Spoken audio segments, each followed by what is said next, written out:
Baik Bapak Ibu, hari ini saya sangat senang jikalau kita semua bisa kumpul untuk terima firman Tuhan. Buat Bapak Ibu yang hadir bersama di sini maupun yang ada di rumah atau yang saat ini sedang berpergian tetapi Anda on di channel yang sama. Lalu Tuhan mau bicara apa sama kita? Setelah saya berdoa pada minggu lalu, Pastor Gideon khotbah pagi, sore Pastor Sukardi. Luar biasa, sangat berkesan dan sangat diberkati.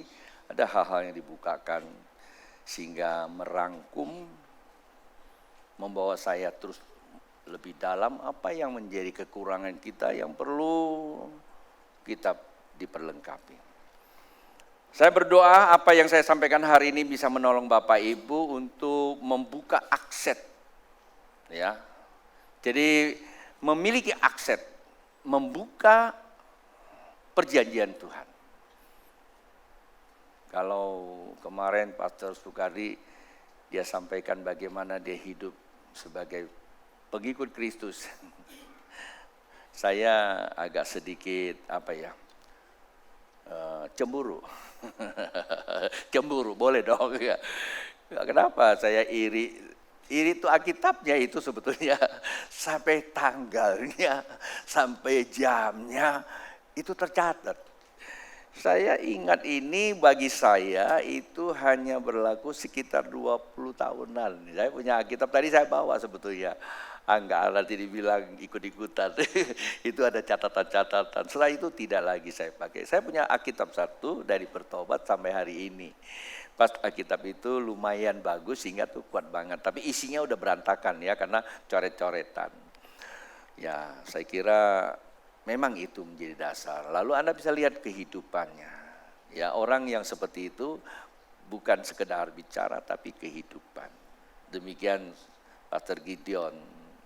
Ya ini dua sahabat saya kan saya tahu dari kalau Pastor Sukadi kan datang masih pakai sepeda tuh awal-awalnya.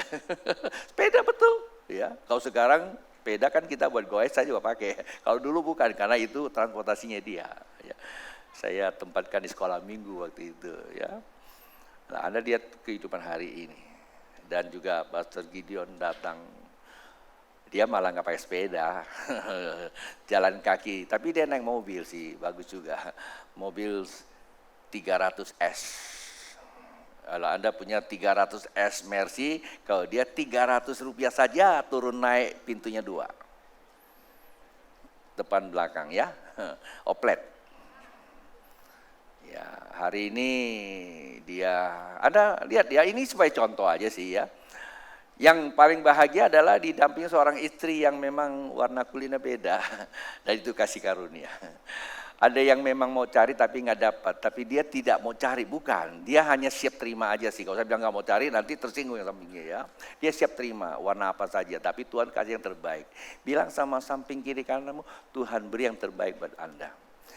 Jangan coba-coba ngatur Tuhan, nanti ya kalau kami orang Jakarta bilang jalat kalau ngatur Tuhan ya. Baik Bapak Ibu, ini bisa menolong kita membuka kita menolong kita untuk mendapatkan akses membuka perjanjian Tuhan. Saya berdoa ini luar biasa firman Tuhan. Saya akan ajak Bapak Ibu untuk melihat beberapa ayat dari kitab Markus pasal yang ke-11. Markus pasal yang 11 Bapak Ibu, saya bacakan di sini ada beberapa ayat. Dari ayat 22, Alkitab berkata demikian Bapak Ibu, perhatikan saya menolong Anda untuk membacanya. Yesus jawab mereka, percayalah kepada Allah. Aku berkata kepadamu, sesungguhnya barang siapa berkata kepada gunung ini, beranjaklah dan tercampaklah ke dalam laut. Asal tidak bimbang hatinya, tetapi percaya bahwa apa yang dikatakannya itu akan terjadi, maka hal itu akan terjadi baginya. 24 berkata, aku berkata kepadamu, apa saja yang kamu minta dan doakan, percayalah bahwa kamu telah menerimanya, maka hal itu akan diberikan kepadamu. Dan jika kamu berdiri untuk berdoa, ampunilah dahulu sekiranya ada barang sesuatu dalam hatimu terhadap seseorang. Supaya juga Bapamu yang di surga mengampuni kesalahan-kesalahanmu. Sama-sama katakan. Saya aja nggak dengar. Gimana yang di atas? Udah terobos ke atas. Pak, itu tidak menjadi syarat surga mendengar sih. Cuman itu hanya saya mau kerjain Anda aja. Pendeta kan suka begitu. Baik Bapak Ibu, amin itu juga memang baik kalau kita suarakan dengan lantang supaya kita sendiri mempunyai sebuah semangat untuk meresponi firman Tuhan. Di dalam pembacaan ini Pak Bu, sebetulnya perikop ini itu ditulis dari ayat 20 sampai 26 ini ada satu peristiwa pada masa itu. Nah selalu saya katakan kalau Anda baca Alkitab, saya coba buat yang agak ringkas, saya singkat dengan namanya SMA. Pertama kita baca Alkitab, kita harus tahu saat itu adalah sejarahnya. Kenapa itu ditulis? Sejarahnya dulu. Nah sejarah ini seringkali berhubungan dengan konteksnya. Hari ini sejarahnya kita duduk bersama. Kalau saya bilang kita ibadah, ya ibadah itu mesti harus tahu dulu ini sejarahnya ibadah apa nih? Minggu, itulah konteksnya. Setelah itu barulah ketemu namanya maksud. Nah itu dia.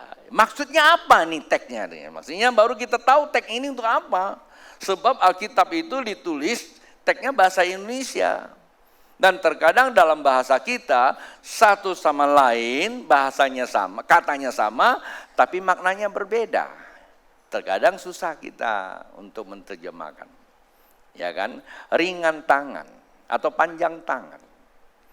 Kalau kita di Indonesia bilang panjang tangan, itu bilang apa? Pencuri. Ya kan masalah tuh ya. Padahal saya punya saya punya teman tangannya panjang. Saya bilang dia panjang tangan. Dia bukan pencuri, dia guru. Tangannya panjang banget gitu. Tapi kalau Anda pergi ke Amerika, lalu Anda bilang long hand, itu dia bilang apa? Panjang tangan kan. Tapi ketika Anda lihat di tempat itu ada pencuri, ada yang long hand, dia nggak ngerti itu. Dia pikir dia cari kok nggak ada tangannya panjang. Nah setiap bahasa itu punya makna. Untuk mengerti maknanya kita mesti temukan dulu tempat sejarahnya itu. Nah itulah sebabnya kitab yang kita baca ini sebetulnya sedang bicara apa. Dari situlah saya diizinkan Tuhan untuk mengkonstruksi. Ya, saya berharap konstruksi saya ini lebih simpel supaya Bapak Ibu bisa mengerti, bisa menolong kita untuk menggunakan apa yang dimaksudkan tulisan ini membawa kita untuk menerima perjanjian Tuhan. Jadi SMA itu adalah sejarah, maksud dan aplikasinya. Seringkali kita dihadapkan satu persoalan, kita tidak bisa mengaplikasikan kekinian. Sebab saya katakan waktu hidup ini ya itu selalu berubah. Kehidupan ini tidak ada yang pasti. Semuanya pasti berubah. Yang pasti cuma satu. Apa itu? Perubahan. Anda kalau lihat saya 30 tahun yang lalu sekarang beda. Ya, beda banget. Ya masih muda waktu itu. Tetapi ya Dewi Mutiara dia dari masih remaja dia ikut saya, dia tahu Babe sejauh mana waktu itu kan. Sampai hari ini saya sudah dipanggil kakek-kakek ya. Saya menyadari saya sudah tua, kemarin saya ketemu ada orang tua. Kadang-kadang kita menyadari kita umurnya tuh udah tua gitu ya. Ya memang semangat saya sama semangat muda. Saya ketemu orang tua, adik saya, adik sepupu. Ya kan? Dari tampilannya memang lumayan tua. Mudah-mudahan dia tidak hadir di sini. Jadi saya pikir itu abang. Ya kan? Abang sepupu. Habis ngomong-ngomong saya tanya, umur lo berapa? Lakcap go. Wah, saya lebih tua. Terus saya sadar. Ya, apakah wajah saya lebih dari dia gitu. Saya tanya sama dia, gimana wajah saya sama dia? Rupanya dia lebih boros. Ya saya agak hemat saya. Terkadang kita bisa lihat orang, kita bisa mengaca diri kita. Ya. Jadi jangan cepat kita tuh nilai orang. Lebih baik kalau kita lihat seseorang, cepat-cepat diri kita. Nah itulah orang yang benar. Jadi tidak terlalu mudah untuk menuduh orang lain, tapi bisa menjadikan setiap kehidupan itu bagi kita. Itu namanya aplikasi. Ya. Nah bagaimana kita mengaplikasikan firman Tuhan itu? Baca firman Tuhan, jangan diingat mertua, orang tua, anak, atau pembantu. Coba ingat sendiri lebih baik. Kadang-kadang kita pintar begitu baca, yang kita ingat mertua, orang tua, tetangga, dan semua orang yang sudah tua-tua itu. Ya biasanya orang tua mulutnya agak sedikit lebih lancar. Ya bapak-bapak, ibu-ibu yang agak terlalu tua, maaf kalau memang Anda agak sedikit tersindir, agak lancar bukannya cerewet bukan ya. Terutama yang biasanya ada letter W di depannya ya. Kalau P biasanya nggak terlalu sih ya. P biasanya lebih tua, lebih bijaksana. Kalau yang W lebih tua, kadang-kadang lebih lancar itu. Keluarnya lebih cepat gitu. Ya. Oke, saya tidak mau singgung Bapak Ibu supaya Bapak Ibu tidak terlampau jauh berpikir ke hal negatif sehingga firman Tuhan jadi hilang. Dari beberapa ayat ini Bapak Ibu, di rumah saya sarankan dibaca kembali. Kenapa Tuhan Yesus berkata, dia katakan percayalah kepada Allah. Dia katakan, jikalau engkau mengatakan gunung ini beranjak jugalah dia. Ada sebab, baru ada akibat Tuhan berbicara. Tuhan kalau berbicara biasanya ada sebabnya dulu. Sebabnya apa? Sebabnya pada satu ketika dia mau masuk ke Yerusalem, sebelum masuk, dia memberikan perintah kepada muridnya, sediakan namanya keledai, ya bukan kedelai ya. Saya suka kedelai itu susu kedelai, tapi heran ada susu keledai, ada susu kedelai juga. Pernah makan minum susu kedelai? Kedelai benar ya. Kedelai itu namanya kacang ya. Nah, pernah minum susu keledai? Belum, nanti Oktober ikut saya ke Israel. Ada itu susu keledai. Ada susu sapi, itu biasa. Tapi susu kambing juga udah biasa ya. Nah, tapi ini susu lembu, susu keledai. Ada lagi susu apa itu ya, yang monyet atau apa ya. Pokoknya binatang-binatang itu ada susunya. Maksudnya air susu, maaf ya bahasa saya. Maaf. Air susunya katanya bagus sekali. Ada susu kuda, ya, susu onta. Jadi kok temanya susu ya. Oke, kita lupakan itu semua. Kita bicara firman, tidak usah bicara soal susu. Lalu Tuhan bilang sama muridnya, karena apa? Karena pada waktu dia mau masuk ke sana, Tuhan katakan sediakan kendaraan transportasi yang terbaik pada saat itu adalah keledai. Ya, keledai ya. Ini gara-gara ngomong itu kata balik lagi ya. Lalu murid-muridnya itu tidak bertanya pada gurunya kepada siapa ya. Dia bertanya kepada siapa, tapi dia tidak bertanya bagaimana mendapatkannya. Tapi kenyataannya memang dia dapatkan. Perhatikan apa maksudnya Bapak Ibu. Kalau Tuhan berbicara, iya dan iya. Kalau Tuhan berbicara, walaupun waktunya berlalu, suaranya tetap punya kuasa. Carikan keledai dan memang keledai itu dapat. Setelah itu dia menaikkan keledai masuk ke Yerusalem dan saat itu kita semua mengerti. Ada satu namanya apa? Namanya Hari Palem.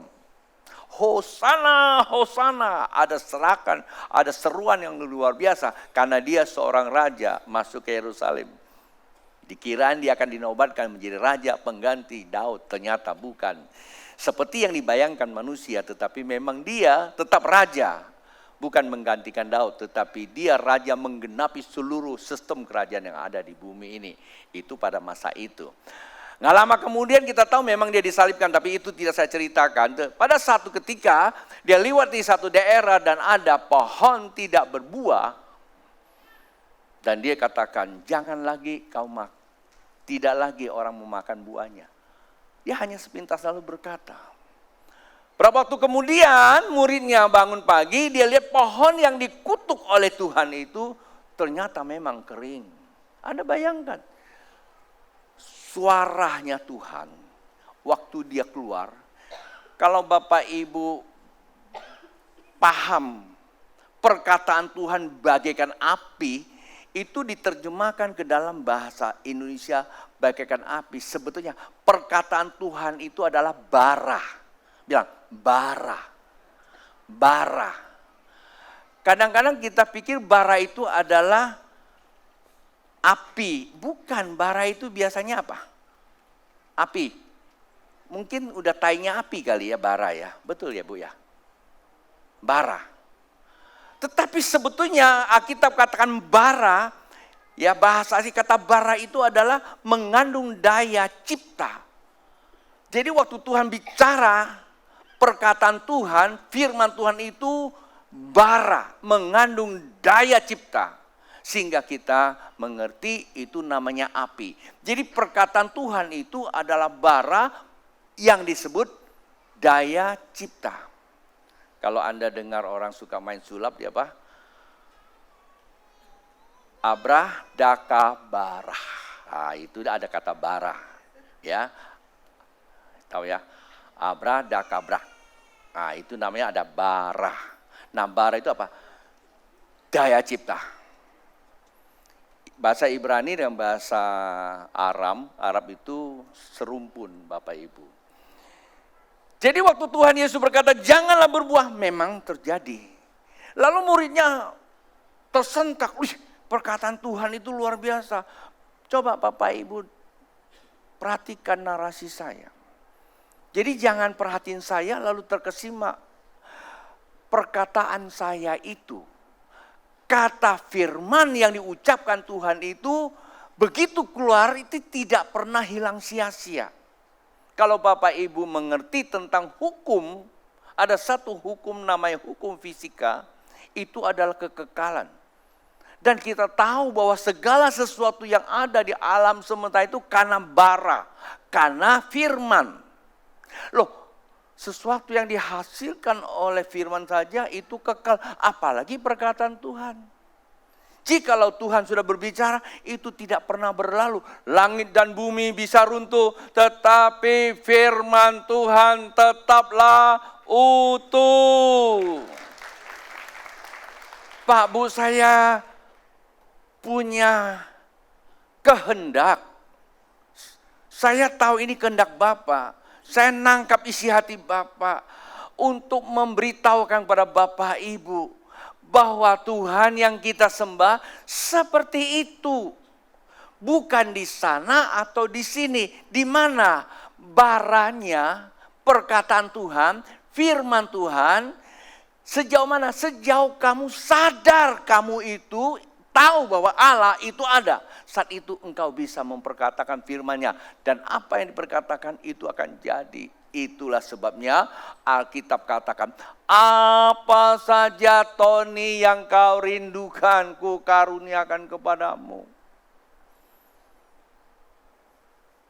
Setiap permohonanmu tidak pernah kutolak. Artinya, apa yang menjadi isi hatimu, ku karuniakan. Tapi terkadang orang bilang, enak banget ya. Aku pengen punya istri 10, dikaruniakan juga. Entah dulu coy. Hati kamu itu udah berkesesuaian dengan Tuhan belum? Maksud saya, hati kamu ini sudah disesuaikan dengan Tuhan belum? Kekristenan itu kan keserupaan. Serupanya bukan kayak rambut kita botak lalu kita bayangkan Tuhan botak, enggak. Itu fisik kita karena waktu. Hari ini yang agak sedikit gundu sama tim saya, agak tersinggung, minta maaf dulu sebelumnya. Ini pendeta satu ini khotbah itu gak singgung orang katanya. Saya singgung diri saya sendiri. Bukan itu Bapak Ibu. Tetapi yang dimaksud keserupaan dengan Allah itu hatimu sama gak dengan Tuhan. kalau sama dengan Tuhan, apa yang kau rindukan seperti Tuhan katakan, hei berbuah, buah, hei mati, mati dia. Sebegitu hebatnya tuh Tuhan. Sebegitu hebatnya firman Tuhan. Tetapi terkadang kita tidak mendapatkan itu, kita mengatakan Tuhan itu kok jauh banget. Jangan-jangan saya salah tempat. Tempat pula disalahkan. Padahal Tuhan katakan, cari aku bukan di tempat. Bukan di kota, bukan di gunung. Kendati pun memang itu sempat pernah dipakai. Tetapi bukan Tuhan diam di sana. Kalau Tuhan diam di sana, kita akan kerepotan selalu ke sana. Mahal, Pak Bu. Apa yang sekarang mau ke sana? Belum ke sana aja udah ketakutan kan? Lagi sibuk di sana, mereka lagi beres-beresin supaya kita Oktober bisa datang dengan bagus katanya.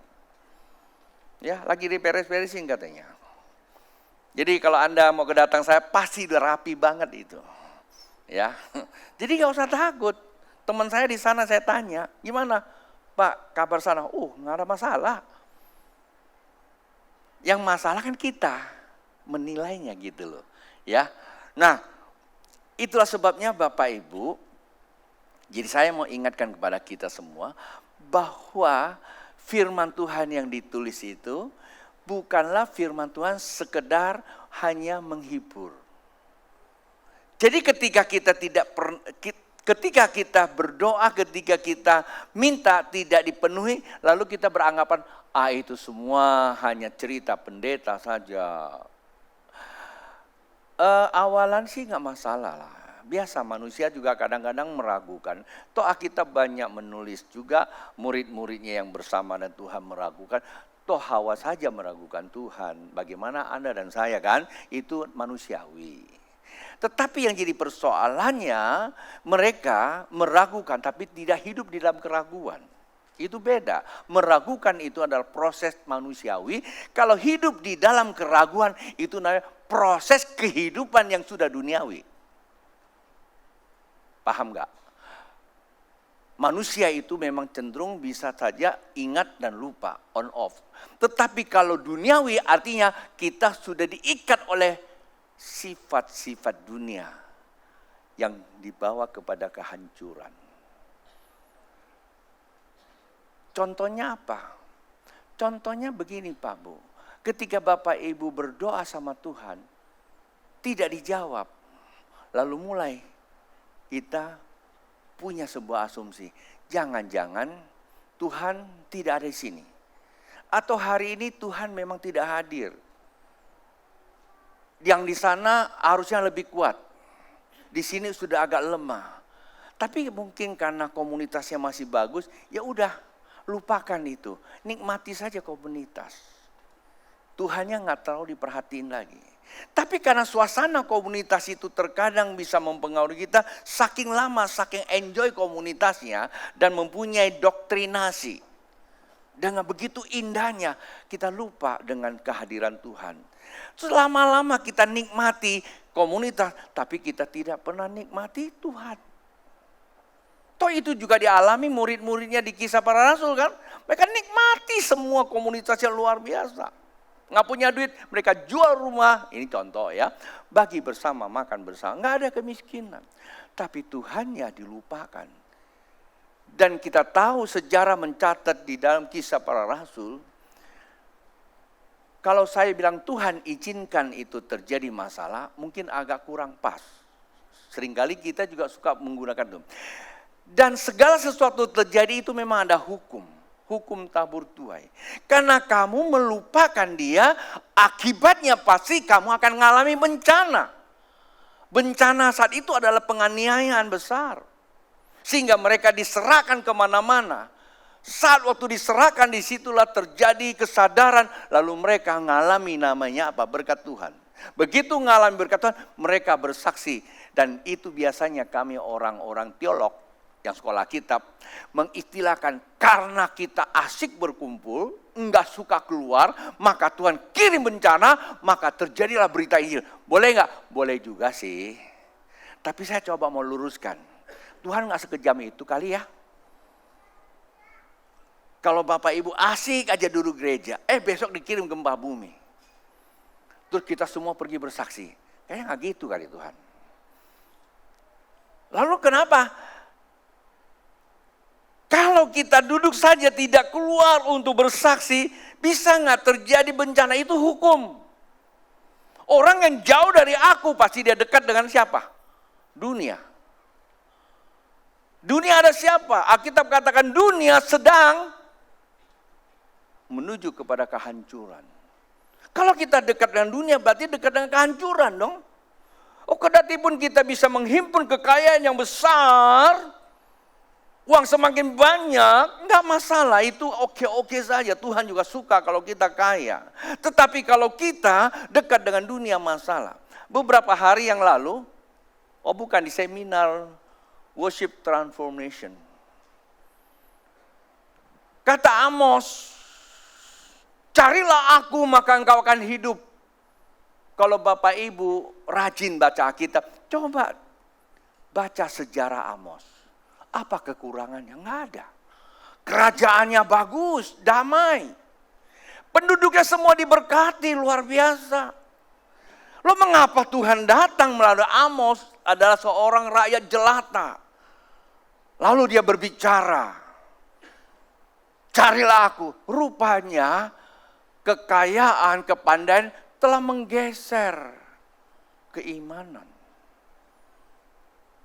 Jadi saya istilahkan krisis iman, maka terjadilah kerusakan moral.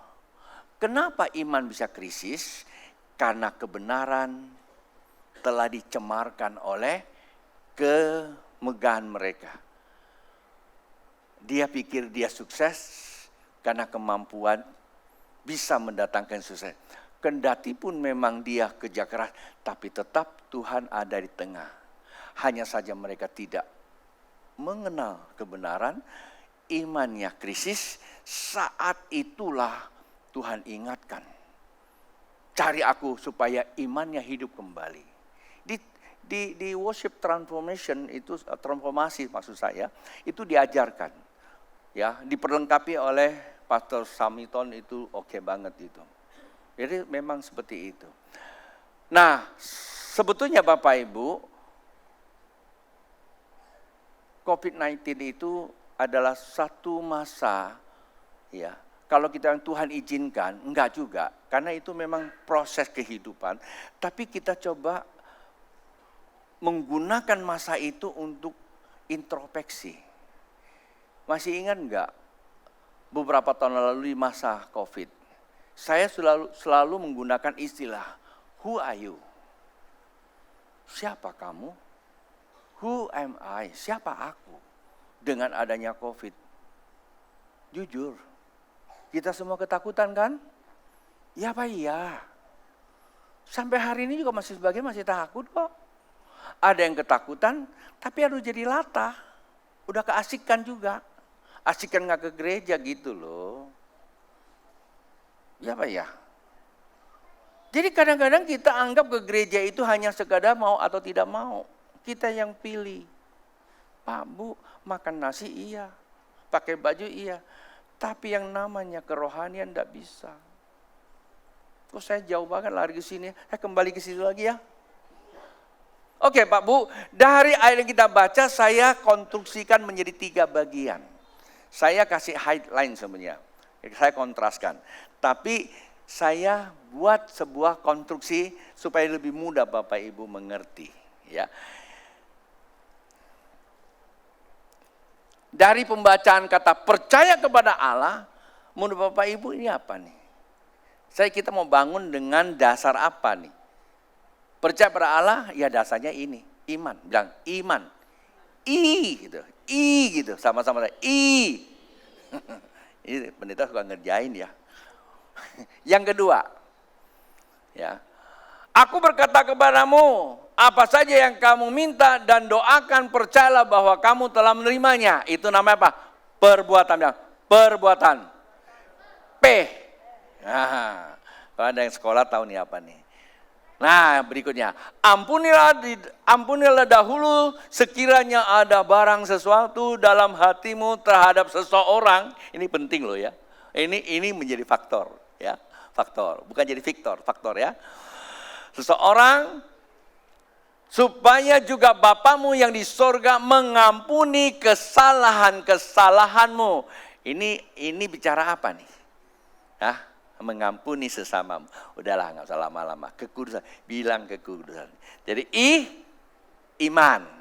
P, perbuatan. K, kekudusan. Kalau singkat, IPK. Tanya samping IPK-mu berapa terakhir? Ya, indeks prestasi kumulatif kamu. Tapi bukan itu saya bicara. Jadi hari ini Bapak Ibu kita mau menguji ya, bagaimana kita bisa mengakselerasi bersama dengan Tuhan. Maksudnya berjalan bersama dengan Tuhan, lalu kita bisa mengeksekusi perjanjian Tuhan. Itu sangat penting. Dari iman, perbuatan, dan kekudusan, saya ajak Bapak Ibu perhatikan baik-baik. Kalau tadi di atas percaya kepada Tuhan adalah iman, aku berkata kepadamu apa saja yang kamu minta dan doakan, percayalah bahwa kamu telah menerimanya, artinya kita tahu kita telah menerima, sekarang kita lakukan. Kalau Bapak Ibu seorang kontraktor, apalagi pemerintah, Anda diminta mengerjakan sesuatu, dasarnya apa? Hah? Dasarnya apa? Ada? Perintah kan? Surat SPK. Begitu Anda dapat surat SPK, berarti udah pasti kan? Anda akan dibayar kan? Terus Anda pulang rumah tidur, dapat bayar nggak?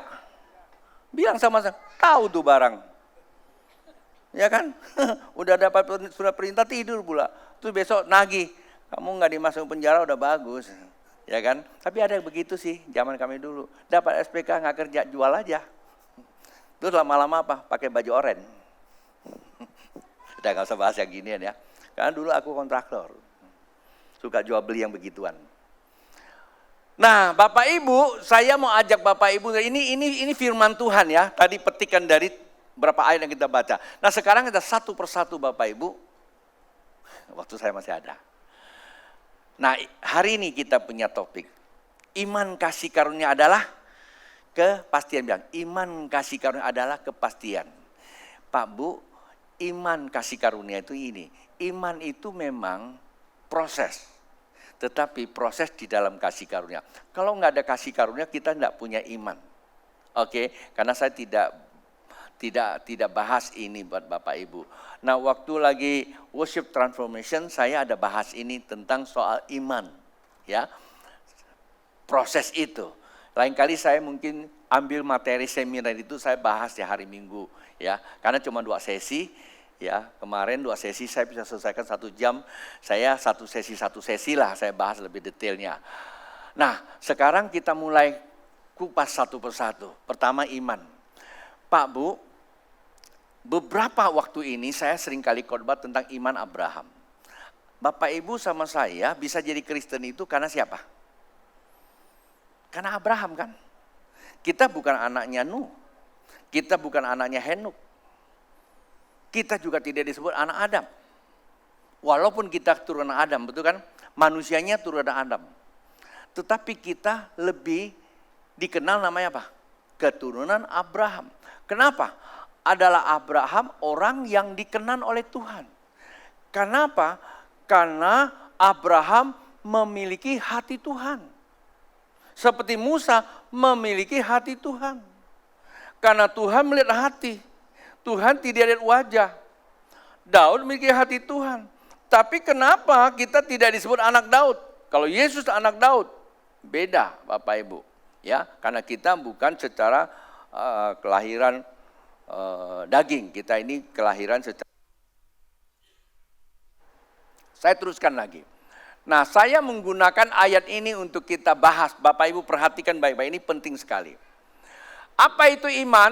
Sudah jelas iman adalah dasar segala sesuatu kita harapkan, itu dasarnya.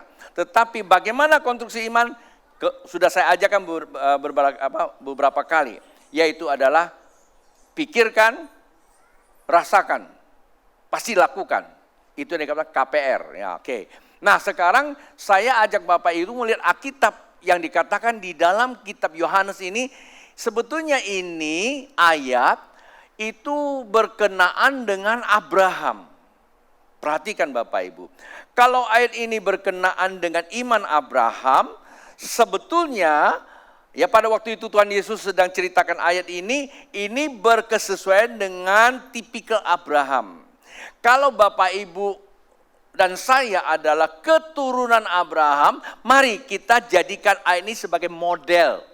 Ya, model nolong kita bisa sama mendapatkan warisan kerajaan Allah yang dijanjikan Allah kepada Abraham.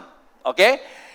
Alkitab katakan, dan sementara ia di Yerusalem, berarti Yesus waktu dia masuk ke Yerusalem dengan keledai, selama hari raya Paskah banyak orang percaya dalam namanya.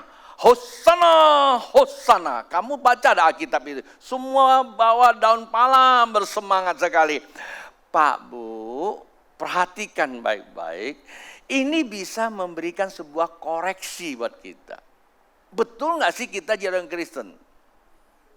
Karena ini sama, mereka sangat percaya. Kenapa Tuhan bicara ayat ini? Kalau Tuhan bicara sama mereka pada saat itu lihat Yesus, sebetulnya Bapak Ibu firman-Nya sama hari ini sedang berbicara sama kita juga. Apa yang bicarakan? Ya katakan banyak orang percaya dalam namanya karena mereka telah melihat tanda-tanda yang diadakannya. Akibatnya kita tiap hari mau cari Tuhan itu cari tanda. Saya tidak anti dengan orang yang suka lihat tanda juga sih. Kadang-kadang ada bagus ya. Tapi maaf Bapak Ibu, bagi Anda yang suka lihat tanda-tanda itu. Saya sangat respect juga. Tapi tolong jangan sampai salah tafsir. Akhirnya kita berusaha minta orang yang bisa buat tanda. Kalau kita minta orang yang bisa buat tanda Pak Bu, dan itu paling mudah kita disesatkan.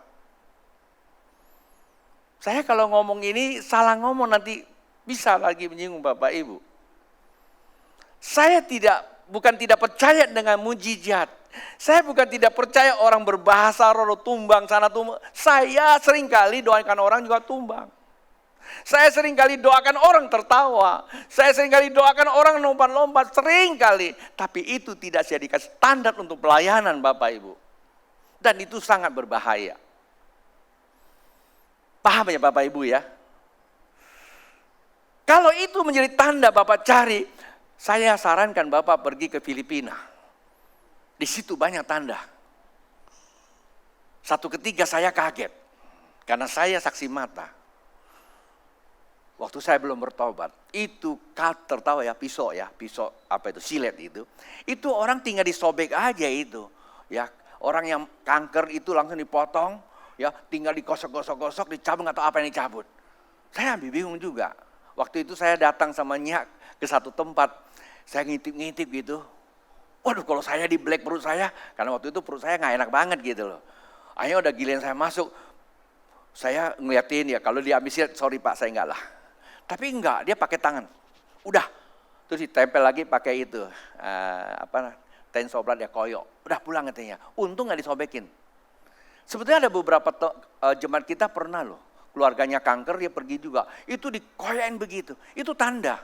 Tapi nggak kena apa-apa. Pernah dengar nggak kira-kira 20 tahun yang lalu ya? 20 tahun atau 15 tahun lalu di Suryo ya. Sugio lagi. Sekolah Sugio ada satu satpamnya. Namanya siapa saya lupa itu. Itu heboh loh terkenal. Pakai silet itu. Pasti udah tahu lah orang Pontianak. Itu sampai dibawa ke Jakarta kok. Itu suka nyembuhin orang pakai itu tanda. Nah, Bapak Ibu saya tidak mengatakan bahwa itu tidak boleh ya. Kadang-kadang kalau kita jadikan itu sebagai tanda ketemu Tuhan, ini terlalu banyak hal-hal seperti itu muncul di akhir zaman ini. Dan itu sangat mudah menjerongkan kita kan, bukan kepada Tuhan, tetapi kepada tanda-tanda. Nah, inilah mereka-mereka ini yang cari-cari tanda. Ya kan? Nah ini mereka suka cari tanda yang agak aneh-aneh, yang agak mistik-mistik gitu. Saya tidak mengatakan mistik itu. Tapi kadang-kadang kita seperti itu. Saya orang karismatik Pak Bu, tulen. Lahir dari karismatik, pelayanan karismatik. Pelepasan saya belajar, saya sekolah berbulan-bulan untuk pelepasan. Pada guru yang, kalau saya sebut gurunya itu ya sama kayak Pak Sampunya kami itu dididik itu. Yang aneh-aneh tempatnya semua. Ya sekolah Alkitab, teologi, sekolah teologi yang keren di Indonesia juga. Bukan yang cemeng, nggak enak ngomongnya. Ya, kalau saya sebutkan. Tapi bukan saya katakan anti yang seperti itu.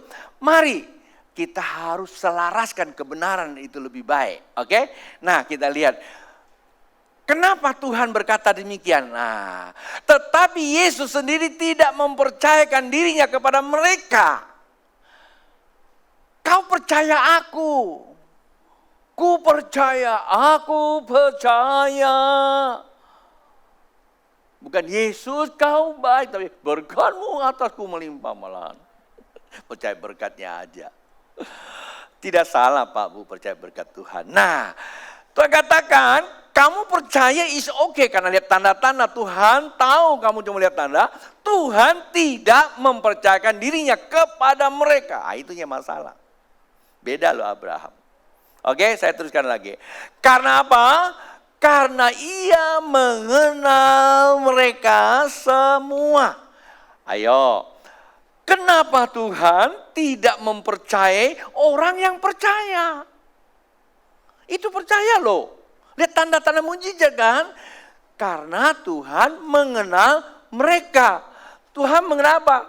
Dan karena tidak perlu seorang pun memberi kesaksian kepadanya tentang manusia. Sebab ia tahu apa yang ada di dalam. Nggak perlu kesaksian orang tentang kamu. Bilangin, tidak perlu. Ya Tuhan dengar kesaksian kamu. Kasih tahu sampainya Tuhan tahu isi hatimu. Tuhan tahu isi hati kita. Beda kan? Abraham gimana? Abraham waktu Tuhan katakan, Abraham, nanti keturunanmu kayak bintang di langit. Abraham percaya. Tuhan bukan lihat percayanya, ya Tuhan,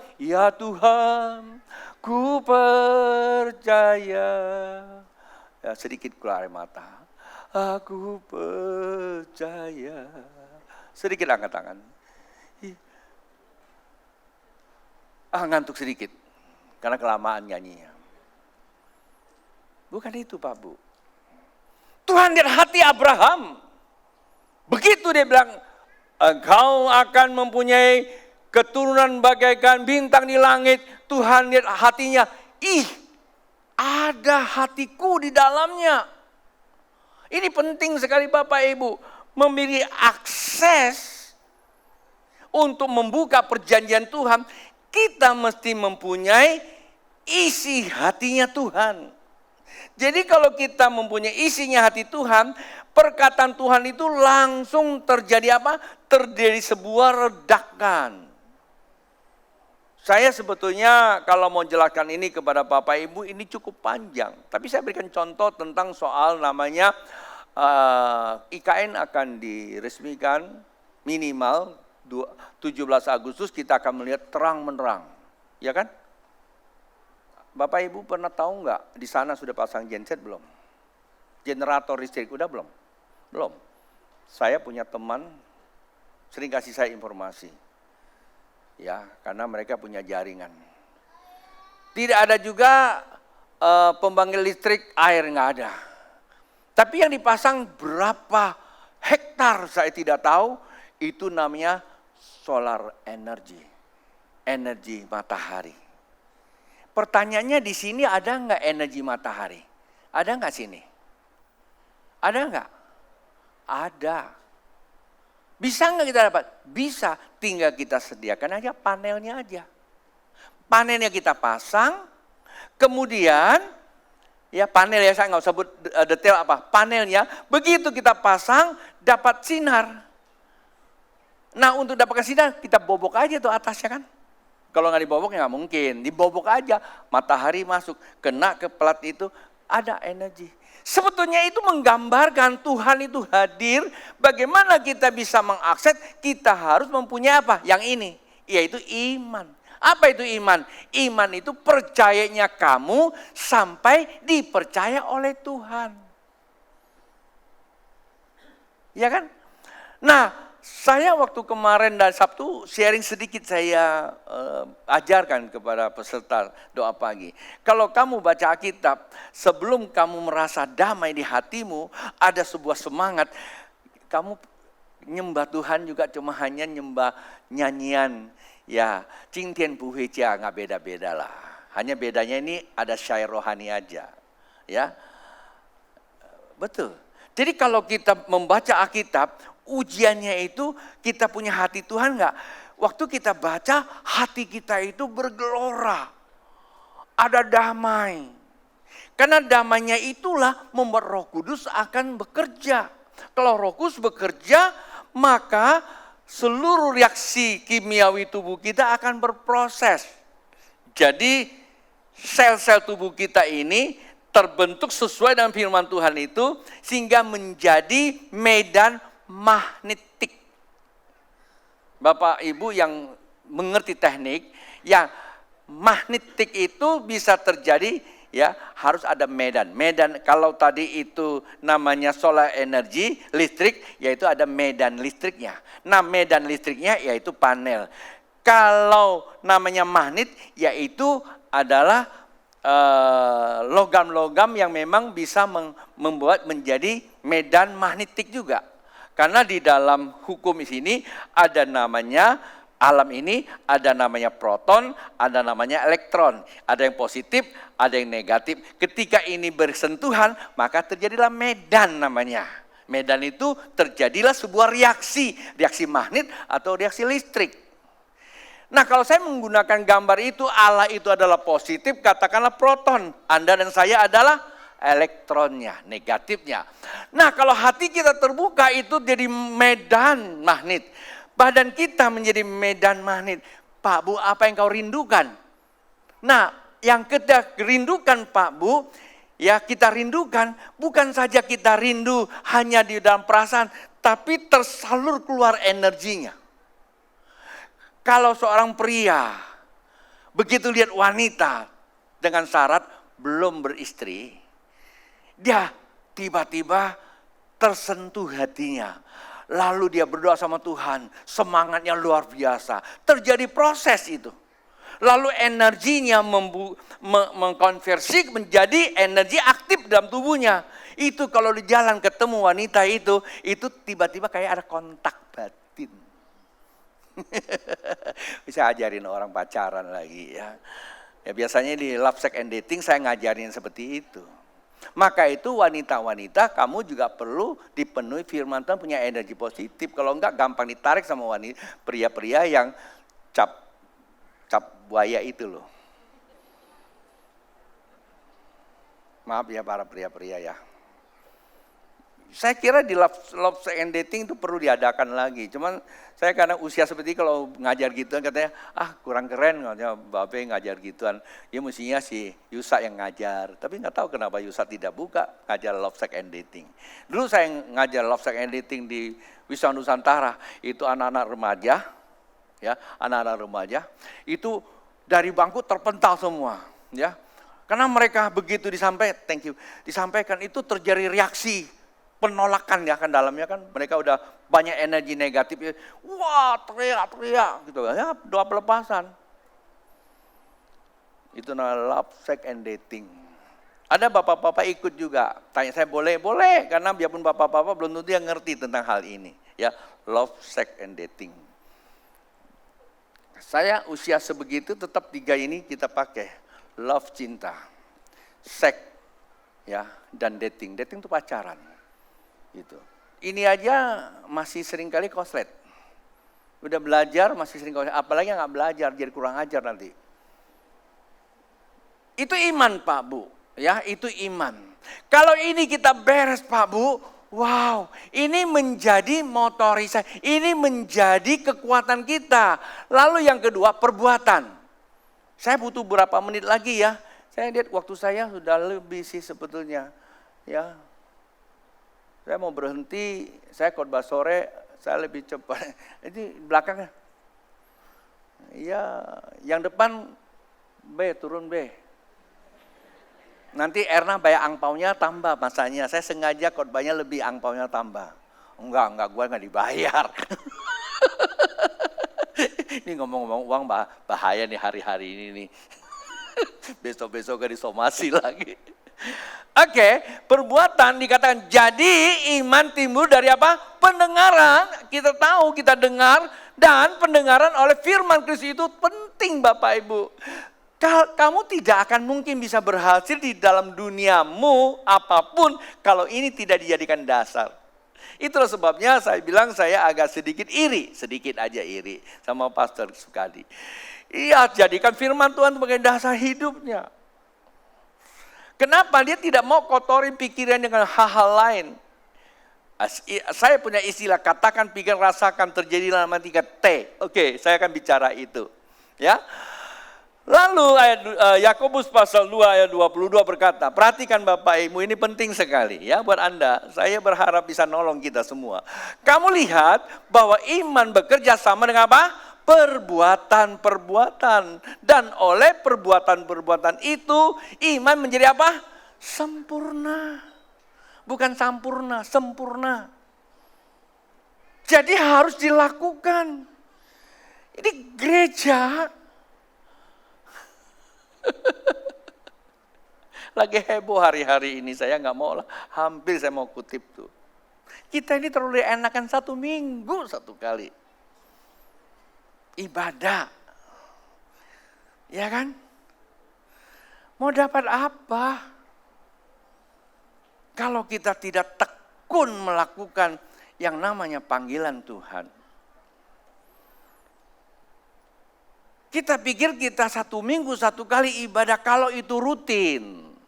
Kalau ditambah dengan cuti, ditambah dengan pergi-pergi, Pak Bu. Sorry ya, saya nggak gunakan sorry nih, nggak ya. Nanti kita akan hadapi sesuatu, satu kondisi kita nggak sanggup, di situ kamu mau teriak sama siapa. Nah, saya kasih contoh. Di satu negara, perhatikan nih contohnya, satu negara, ada satu pembesar punya uang, punya kuasa, karena dia kepengen kuasanya lebih besar lagi. Dia ingin menduduki sebuah lembaga, lembaga itu adalah lembaga yang terkuat di negara itu. Kalau dia bisa masuk ke lembaga itu, dia jadi kepalanya, minimal jadi ketuanya, maka dia sempurnalah menjadi orang yang berkuasa. Punya duit, punya kekuasaan, sekarang punya lembaga yang mendukung dia menaikkan statusnya.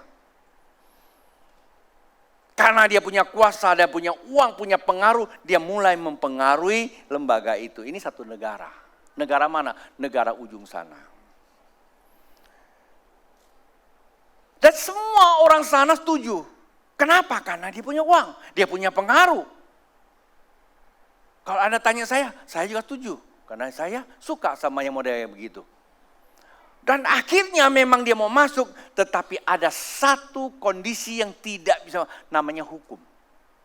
Lembaga itu tidak pernah memasukkan seseorang dengan tiba-tiba karena uang. Dia proses dari kecil sampai dia besar. Kalau kita di sini namanya apa? Roh anak, roh murid, roh bapak, roh imam, roh pemimpin, roh manajer atau roh pengelola, baru roh eksekutor. Itu KPG kita ajarkan, namanya 7 pilar. Baru ada tahap yang kedua, bisa memiliki hati mengelola, namanya keluarga sebagai manifestasi kerajaan Allah. Sehingga keluarga itu bisa sehat, kita perkecil, namanya sel. Bapak Ibu lulusan KPG, coba periksa kembali. Ini penting sekali. Nah, itulah sebabnya saya katakan tadi, lembaga ini dia tidak bisa masuk. Kenapa? Untuk masuk ke buah lembaga itu perlu proses. Sama kita kadang-kadang begitu kita hadapi masalah di dalam kehidupan kita Tuhan tolong Tuhan. Kita belajar di sana, kita belajar di sini, kita eksekusi seperti mereka sedang eksekusi. Bentar dulu coy. Orang itu bisa eksekusi, kamu tanya sama dia seberapa lama dia membangun dirinya menyatu dengan Tuhan. Itulah sebabnya Alkitab berkata, di masa musim penabur engkau tidak menabur. Maka di musim panen engkau tidak bisa menuai apapun. Setiap kita ini hidup dalam musim ini Bapak Ibu. Musim kehidupan kapan datang baik, kapan datang buruk kita tidak tahu. Tetapi yang terpenting buat kita bukan soal kapan datang musim yang tidak baik. Alkitab katakan barang siapa yang dengar firman-Ku, gali dalam-dalam, temukan batunya. Ketika badai datang engkau kuat bagaikan rumah dibangun atas dasar batu yang kokoh. Jadi mulai sekarang tekun lakukan. Yang atas itu iman. Dan iman harus disertai perbuatan. Perbuatan itu membuat imanmu sempurna. Sebab kamu tahu bahwa ujian terhadap imanmu itu menghasilkan ketekunan. Kalau hari ini Bapak Ibu usaha dan berdoa belum mendapat jawaban, jangan salahkan Tuhan. Jangan cepat-cepat berpaling keimananmu lalu cari metode yang lain. Itu namanya waktunya belum sampai. Di dalam hidup ini bersama Tuhan ada namanya kronologis dan ada namanya kronos, kairos, dan aionos. Kronos itu berarti ada urutan ketekunan. Kairos itu waktu kita bersama dengan Tuhan. Jadi lepas dari aionos. Aionos itu dalam Alkitab itu hanya ditentukan nanti dunia baru dan langit baru. Itu ketetapan waktunya Tuhan, jangan dibahas. Sekarang paling seru orang bahas itu, kenapa? Sudah ada hampir mau perang katanya. Nanti Bapak Ibu akan mudah dibawa ke era-era itu. Ini era yang sangat gak enak. Kalau kairos itu apa? Saya kasih contoh yang paling sederhana Bapak Ibu. Begitu Bapak Ibu punya anak, married, gak lama kemudian hamil, Linda. Kemarin hamil kan? Terus mengandung kan? Itu namanya kronos. Bulan, 2 bulan, 3 bulan itu apa? Kronologis. Sampai 9 bulan, 1 minggu, 2 minggu, lahir. Itu namanya kairos, waktunya lahir. Paham ya maksud saya ya? Ada kerja, belajar, itu kronos. Sampai pada kamu sudah matang dikatakan, 14. Dan biarkanlah ketekunan itu memberi buah yang matang supaya kamu menjadi sempurna dan utuh dan tak kekurangan suatu apapun.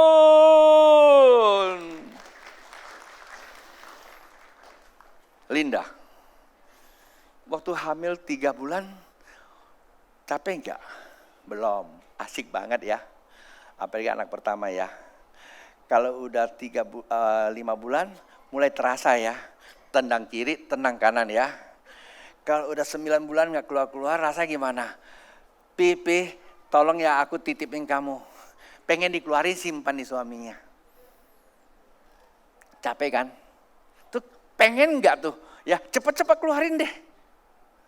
Kepengen ya kadang-kadang ya.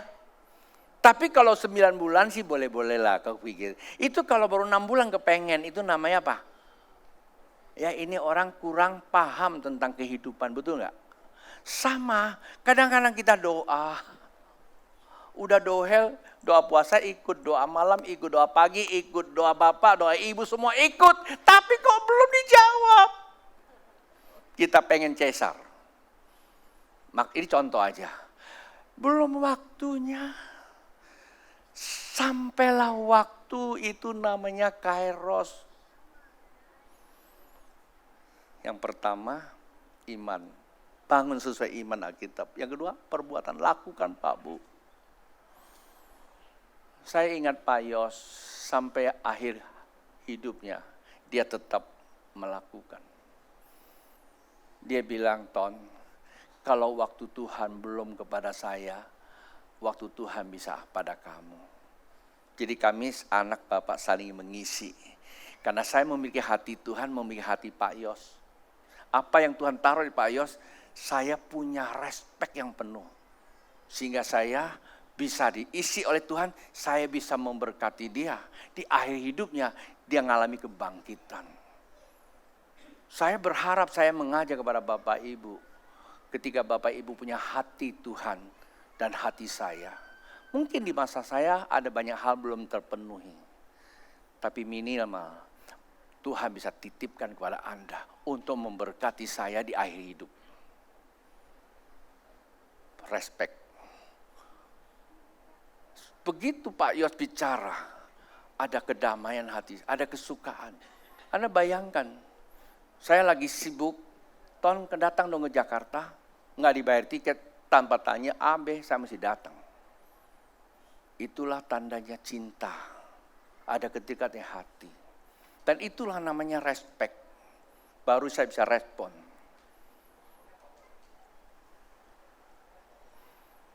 Ketekunan. Yang terakhir, kekudusan. Dan ini biasanya jadi persoalan. Kita pandai bicara iman, kita pandai eksekusi perbuatan, tapi kita kurang pandai yang namanya satu ini. Apa itu? Coba kita lihat. Sebab itu jika engkau mempersembahkan persembahanmu di atas mezbah dan engkau teringat akan sesuatu yang ada di dalam hatimu, ya hati saudaramu terhadap engkau. Kadang-kadang begini firman Tuhan luar biasa Pak Bu. Kalau saudara kita mengganggu kita nggak tahu saja udah kebangatan. Apalagi kalau kita ganggu saudara kita, lepas lebih nggak tahu lagi. Halo, betul nggak? Kalau kita terasa tersinggung oleh saudara kita, jangan biarkan perasaanmu itu sudah memberikan reaksi kimia, memberikan reaksi spirit buat Anda. Tuhan tahu. Kenapa saudaramu bisa bersikap seperti itu? Ayo cepat beres sama dia.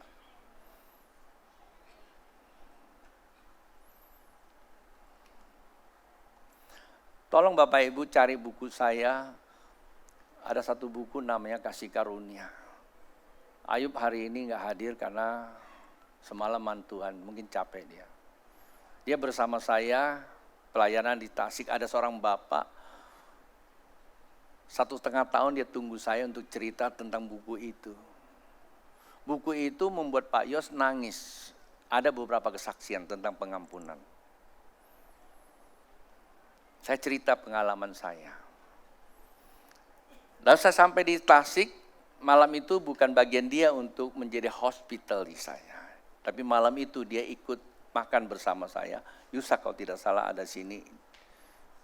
Makan, saya nggak tahu kenapa dia bilang, Pak Pendeta boleh nggak kau ceritakan sedikit tentang buku itu. Dia cuma mau dengar. Saya ceritakan panjang lebar bagaimana saya bisa jadi kenal Tuhan, bagaimana saya bisa berhubungan dengan gembala seniornya, dia wakil gembala. Besok paginya jam 7 saya khotbah, selesai khotbah, lawatan Tuhan saya kasih mic-nya ke dia. Dia pegang mic, dia langsung gemetaran, tumbang. Saya pikir dia tumbang karena di jamaah Tuhan. Nggak tahu begitu tumbang langsung, inna ilahi wa inna ilahi roji'un. Dia hanya pengen tahu sebuah kesaksian tentang kasih karunia. Saya tidak tahu Pak Bu hari ini siapa yang mengganggu hati kamu. Kalau Anda tanya saya, ada nggak ganggu hati Babe? Ada. Kadang-kadang jemaat juga bisa ganggu hati saya. Kalau yang saya tahu namanya, saya berusaha ketemu supaya saya bisa berdamai. Bohong Pak Bu kalau kita masih punya sesuatu terhadap seseorang lalu kita nyembah Tuhan sampai nangis. Jangan-jangan kita dengar lagu Tera lagu India itu. Bisa nangis kan? Ukuran ketemu Tuhan bukan karena nangis tapi damai. Langsung terbuka. Siapa yang pernah sakiti kita? lepaskan pengampunan. Siapa yang kita sakiti, kita ampuni. Kita minta ampun. Ada yang tanya sama saya, Pastor, bagaimana hidupnya supaya saya bisa damai? Satu, kalau kamu tahu kamu nyakiti orang, minta ampun sama dia. Tapi kalau kamu menyakiti orang, ya minta ampun.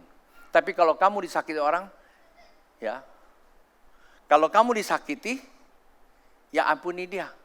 Kalau kamu disakiti, kalau disakiti ngampuni dia. Ya kan? Kalau menyakiti, minta ampun. Ya kan? Damai. Suami istri sama. Apakah kita suci-suci banget terhadap istri kita? Hei istri-istri, apakah kamu suci banget sama suamimu? Di dalam sex and dating saya ngajarkan. Minimal 4 hal, 3 kata yang tidak boleh lepas. I love you. I'm sorry and thank you. Kiss. Saya hanya karena COVID kehilangan penciuman. COVID 2 minggu kehilangan penciuman, bukan karena penciuman dia. Saya nggak bisa cium dia lagi.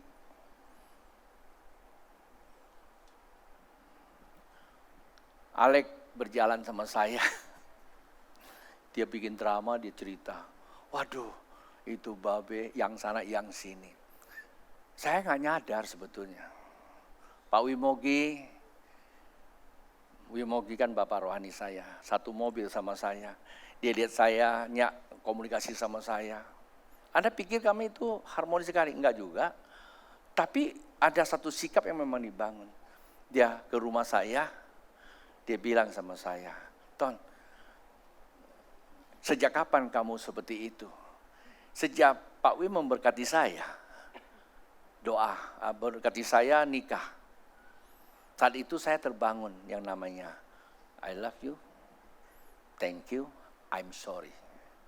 Ayo ibu-ibu, saya nggak yakin Anda suci banget, nggak pernah nyakiti suamimu. Ayo bapak-bapak, saya juga nggak yakin lah Anda tidak pernah nyakiti istrimu. Itu dulu mulainya. Baru Anda datang kepada orang tuamu,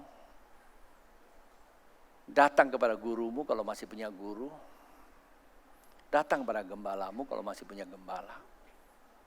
Pindah gereja, pindah agama bukan solusi. IPK masing-masing lihat seberapa nilainya, indeks prestasi kekudusan kita. Tuhan memberkati. Mari bangkit berdiri.